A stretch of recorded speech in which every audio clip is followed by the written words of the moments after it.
इस वक्त की बड़ी खबर आपको देते हैं। प्रधानमंत्री नरेंद्र मोदी की अध्यक्षता में एनडीए की बड़ी बैठक 1 घंटे से लगातार जारी है। 1998 में जिस एनडीए का गठन किया गया था उसका दायरा इस बार बहुत ज्यादा बढ़ गया है। 38 दलों के साथ पीएम मोदी की ये बैठक चल रही है। यहां पर जो तस्वीरें आपको दिखा रहे हैं, प्रधानमंत्री जब पहुंचे थे उस समय एनडीए के घटक दलों की ओर से एक बड़ा सा फूलों का माला पहनाकर उनका जबरदस्त तरीके से स्वागत किया गया। 38 दलों के साथ पीएम मोदी की ये बैठक 2024 के मद्देनजर लगातार जारी है। मेरे दो सहयोगी इस वक्त जो बैठक को लगातार कवर कर रहे हैं, आप तक पहुंचा रहे हैं। हिमांशु मिश्रा हमारे साथ मौजूद है, अशोक सिंघल भी हमारे साथ जुड़ चुके हैं। सबसे पहले हिमांशु, आपका रुख करते हुए, बैठक 1 घंटे से ज्यादा का वक्त गुजर चुका है, जारी है, क्या क्या एजेंडा रखा गया है, किन लोगों नजर आज की ये बैठक कितनी ज्यादा महत्वपूर्ण हो जाती है? हिमांशु।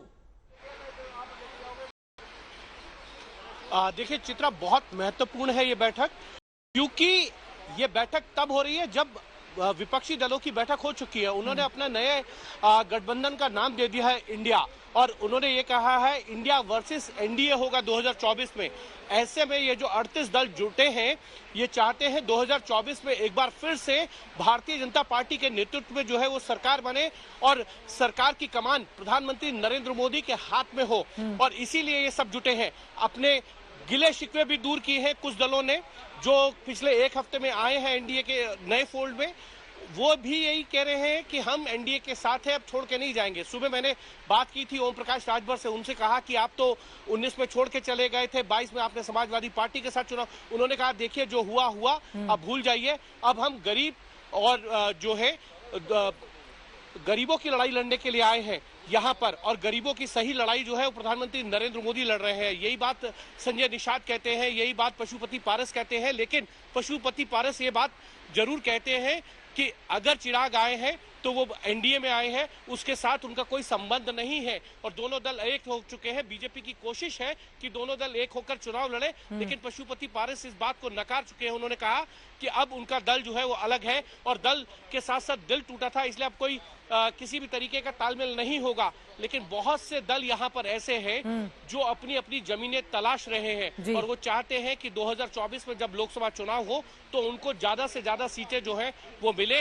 और वो जीत कर जो है वो प्रधानमंत्री नरेंद्र मोदी को पीएम बनाने में महत्वपूर्ण भूमिका निभाएं। चाहे वो महाराष्ट्र से हो, केरल से है, तमिलनाडु की पार्टियां हैं, नॉर्थ ईस्ट से हैं, उत्तर प्रदेश, बिहार, कई ऐसे दल हैं। यहाँ पर जो है जेजेपी भी है। जेजेपी का हरियाणा में भारतीय जनता पार्टी के साथ गठबंधन है, लेकिन आप याद कीजिए आपसे 20 दिन पहले ये चल रहा था कि जेजेपी और बीजेपी का गठबंधन टूट सकता है और बीजेपी अकेले वहां पे चुनाव लड़ना चाहती है, लेकिन ऐसा नहीं है।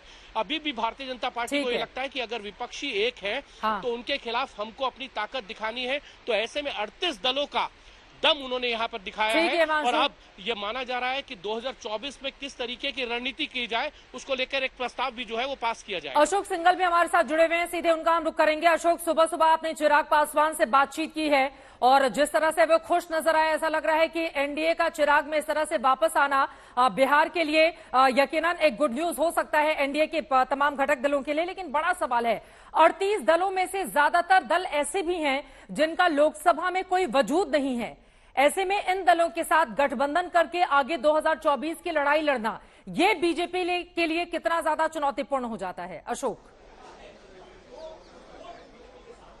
देखिए, बीजेपी की तरफ से कोशिश ये कि चाहे वो देश भर में, चाहे कोई भी क्षेत्र हो, नॉर्थ ईस्ट हो, साउथ हो, तमाम इलाकों से, तमाम राज्यों से सहयोगियों को जोड़ा जाए। इसीलिए 38 सहयोगी इस बैठक में मौजूद है। जो वाजपेयी ने शुरुआत की थी एनडीए की, उसके बाद 25 साल हो गए हैं। तो बीजेपी की कोशिश है, जो विपक्ष ने आज बैठक की थी बेंगलुरु में, आज उनकी सहयोगियों से ज्यादा, उनकी 26 पार्टियों के मुकाबले 38 पार्टियों को। मेरे साथ जफर इस्लाम साहब हैं, बीजेपी प्रवक्ता, उनसे बात करते हैं।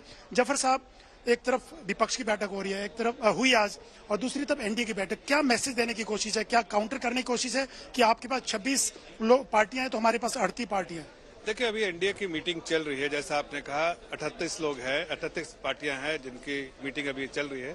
थोड़ा इंतजार कीजिए, मीटिंग जब खत्म हो जाएगी जानकारी आपको पूरी इसकी मिल जाएगी। लेकिन जो बिछुड़ गए थे सहयोगी दल उनको वापस लाने की कवायद बीजेपी ने की है। चिराग पासवान हो, कुशवाहा हो, बहुत सारे लोग वापस लौटे हैं। तो आपको लगता है कि और भी लोगों तक पहुंचेंगे जो पुराने थे? अकाली दल इस बैठक में नहीं है, सुखबीर बादल और कई सहयोगी थे जो नहीं जुड़ पाए आप लोगों के साथ, उनके साथ भी देखिए, जैसा हमारे राष्ट्रीय अध्यक्ष जी ने कहा था, आप लोगों से ही मुखातिब होकर कल कहा था कि हम अपने आइडियोलॉजी पर राजनीति करते हैं। और हमारी आइडियोलॉजी क्या है?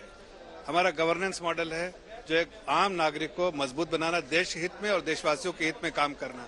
इस मंत्रा को जो भी मानते हैं वो पार्टियां अगर हमें किसी वजह से छोड़ के भी जाती हैं, वापस आती हैं, हम उनका वेलकम करते हैं। जो भी पार्टियां इसको फॉलो करेंगे अपने आप ही आ जाएंगे, इसलिए कि इसका सिर्फ मूल भाव है कि हमको सेवा करना है, जनता की सेवा करना है और देश हित में काम करना है। बिल्कुल देश हित में काम करना है। चित्रा, यही एनडीए के पार्टनर्स भी वहां बोल रहे हैं कि मोदी को एक बार फिर 2024 में प्रधानमंत्री बनाना होगा और देश हित में काम करना होगा। ये तमाम जो पार्टियां वहां बैठी हुई हैं, एक एक करके नेता बात रख रहे हैं। बहुत शुक्रिया अशोक सिंघल आपका, हिमांशु मिश्रा आपका, इस बड़ी जानकारी के लिए।